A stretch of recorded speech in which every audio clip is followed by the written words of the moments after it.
दोस्तों, कैसे हैं आप सब। उम्मीद करता हूँ कि आप हमेशा की तरह ठीक ठाक होंगे।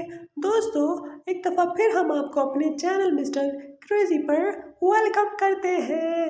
दोस्तों, हमारी आज की कहानी है मिस्टर क्रेजी और एक कार के दरमियान। तो चलिए कहानी का आगाज करते हैं। ओह, मैं अब इस गाड़ी को अपने क्रेजी अंदाज में चलाऊंगा और देखना कितना मजा आएगा। अरे वाह, क्या कमाल की कार है। मैं इसको सड़क पर चलाऊंगा। चलो चलो सड़क पर चलते हैं। ओह अंकल, मैं माजरत चाहता हूँ इसके बारे में कि ये मेरी सवारी का हिस्सा है। मैं माफी चाहता हूँ। ओहो वाओ, एक बैलून परेड। तो क्यों ना आज की इस सवारी को यादगार बनाया जाए। आओ मिलकर करते हैं। ओह दोस्तों, देखा आपने मैंने कितने ही क्रेजी अंदाज में गाड़ी चलाई और मुझे बहुत मजा आया। तो फिर कौन आएगा।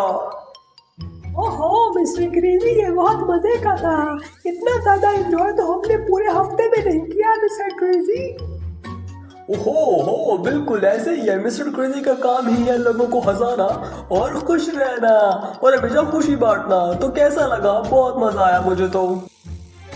तो दोस्तों, कैसी लगी आपको हमारी आज की ये कहानी। इस तरह की मजे मजे की स्टोरीज देखने के लिए हमारे चैनल को सब्सक्राइब करें और साथ में दिए गए घंटी के बटन को दबाना ना भूलें।